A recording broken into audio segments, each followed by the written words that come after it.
Omar was 40 years old. For 18 years, he had worked in the same warehouse on the edge of the city.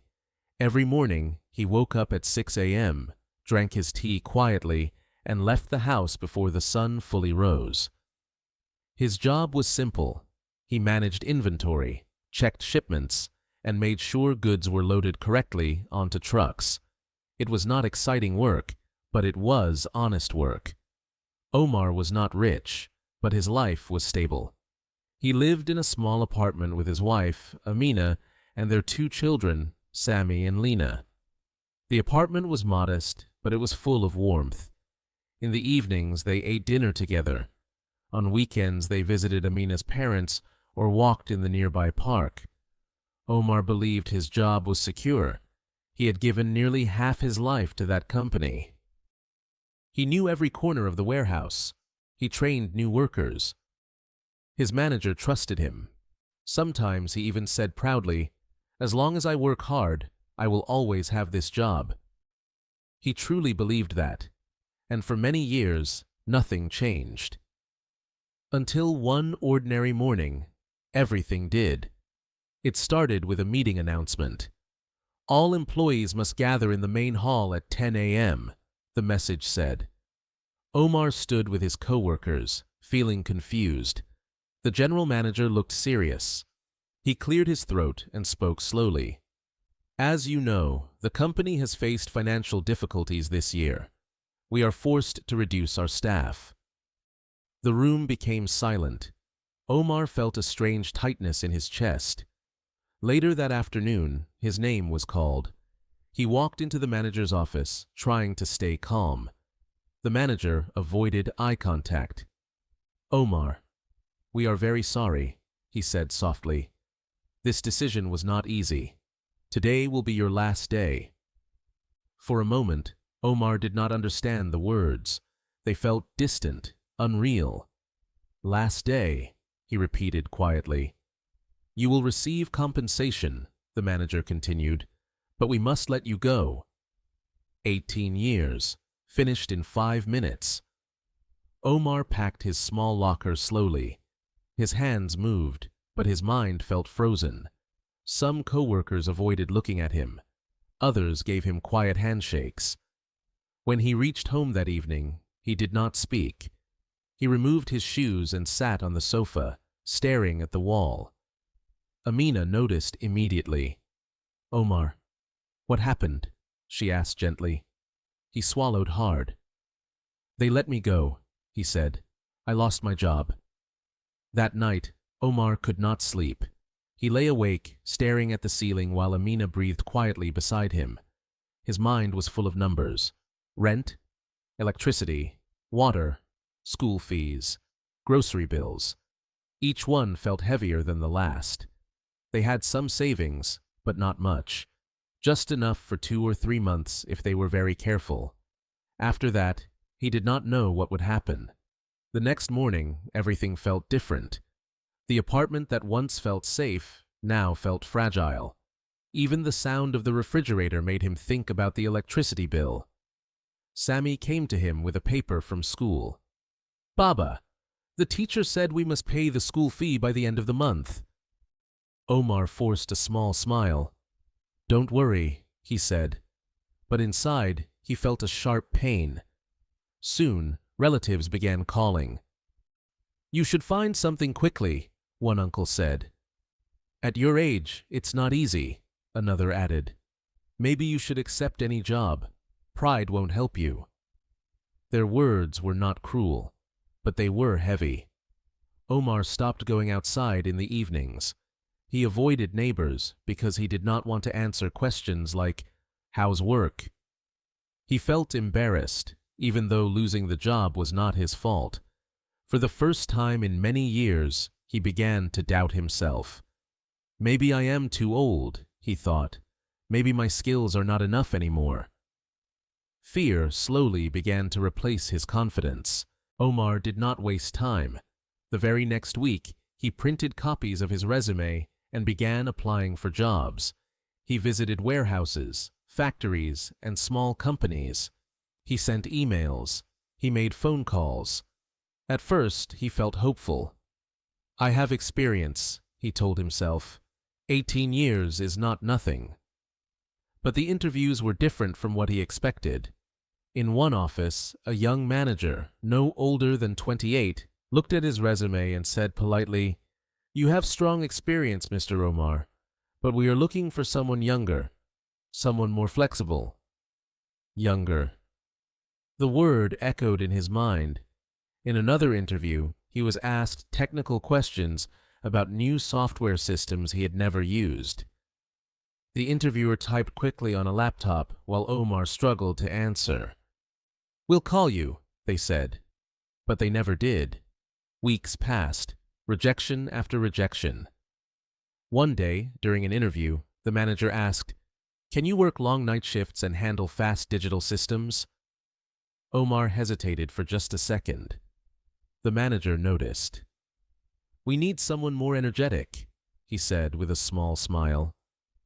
Omar walked out of the building, feeling smaller than ever.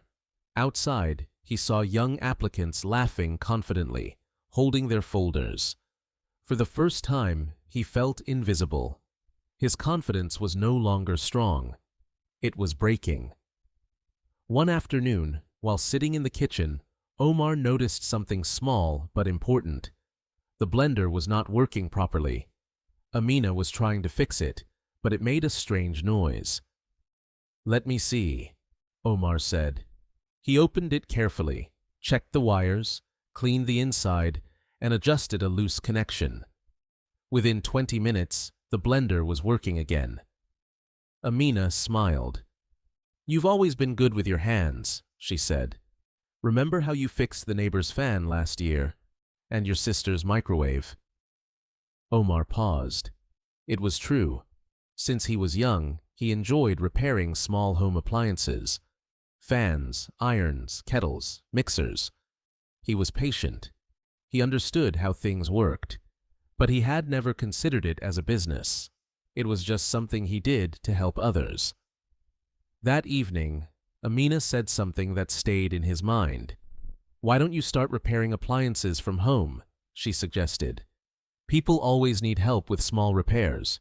You don't need a big shop. Just start small." Omar looked at her uncertainly. "I am 40, Amina," he said quietly. "New businesses are for young people. I have never done anything like this." She held his hand. "You lost a job, not your ability."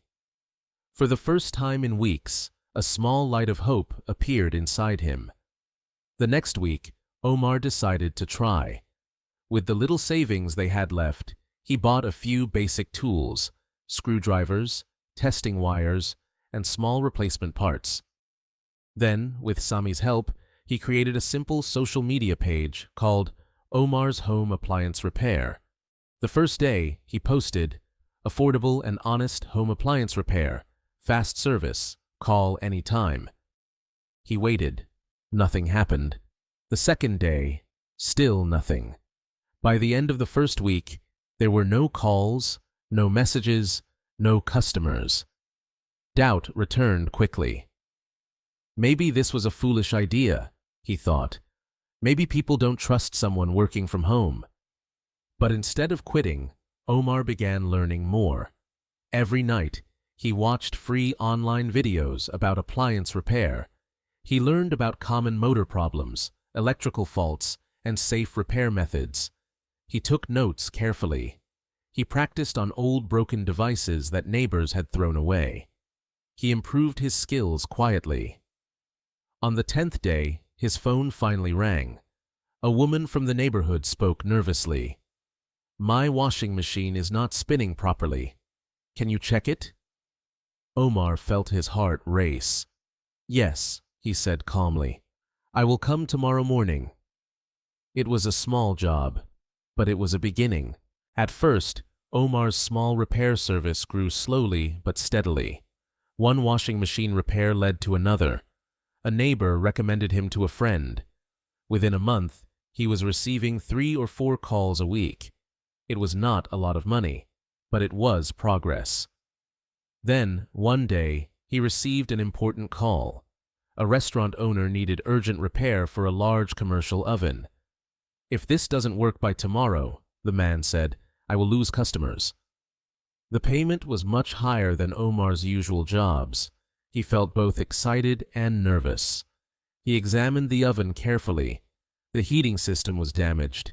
He believed he understood the problem, but he had never repaired this exact model before. Still, he did not want to refuse such a big opportunity.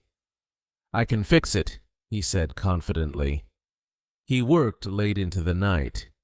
The next morning, the oven turned on. It seemed fine, but that evening, his phone rang. "It stopped working again," the restaurant owner shouted angrily. "Now it's worse than before." Omar rushed back and realized something painful. He had installed a part incorrectly. The damage was now more serious. The restaurant owner was furious.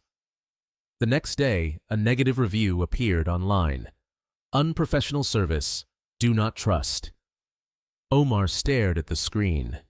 For the first time since starting his business, he felt like giving up. That night, Omar sat alone at the kitchen table. The negative review kept repeating in his mind. One mistake could destroy everything he was trying to build. He thought about ignoring the review. He thought about blocking the customer's number. But deep inside, he knew that would not solve anything. The next morning, he called the restaurant owner. "Sir," he said calmly, "I made a mistake. I am sorry." There was silence on the other end. Omar continued, "I take full responsibility. I will refund your payment, and I will personally cover the cost of repairing the damage properly." It was painful. The refund would reduce their already small savings. But Omar understood something important. Money can be earned again. Trust is harder to rebuild. He also contacted an experienced technician and asked for help. He watched carefully, asked questions, and learned what he had done wrong. After the oven was finally repaired correctly, Omar updated his process. He created a checklist before finishing any job. He double-checked every installation.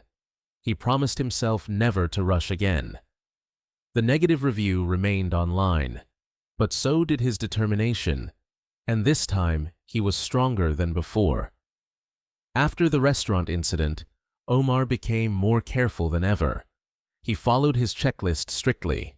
He tested every appliance twice before returning it. If he was unsure about something, he researched it or asked a more experienced technician. Slowly, customers began noticing the difference. One day, the same restaurant owner who had left the negative review called again. This time, his refrigerator was not cooling properly. There was hesitation in his voice. "Can you check it?" he asked. Omar did not remind him of the past. He simply said, "Yes, I will come." He repaired it carefully and professionally. 2 days later, a new review appeared online. He made a mistake before, but he took responsibility and fixed everything, honest and hardworking. That single sentence changed everything. More orders followed. Word spread through the neighborhood. People trusted him not because he was perfect, but because he was honest. Amina began helping by answering calls and organizing appointments. Sammy created simple posters and shared them online. Lena proudly told her teachers, "My father has his own business." Month by month, the income grew. Then one evening, Omar sat at the kitchen table calculating the numbers. He looked up at Amina with disbelief. "This month," he said quietly, "I earned the same as my old salary." It was not just money. It was dignity. A year after losing his job, Omar was invited to speak at a small community gathering about self-employment. He stood in front of neighbors and young men who were searching for direction. Some of them were facing unemployment just like he had. He spoke calmly. "When I lost my job at 40, I thought my life was finished," he said. "I felt ashamed. I felt afraid. But losing my job was not the end. It was the beginning of something I never expected. He paused and looked at the audience. Fear is temporary. Rejection is temporary. But if you let fear control you, you will stay stuck forever. Courage changes everything. Later that night, at home, he sat with his children and said softly, "You may fall in life. You may lose something important. But remember this: it is never too late to start again." Omar did not become rich overnight, but he became stronger, and he learned a truth that changed his life. Sometimes, losing security is the first step toward building something greater.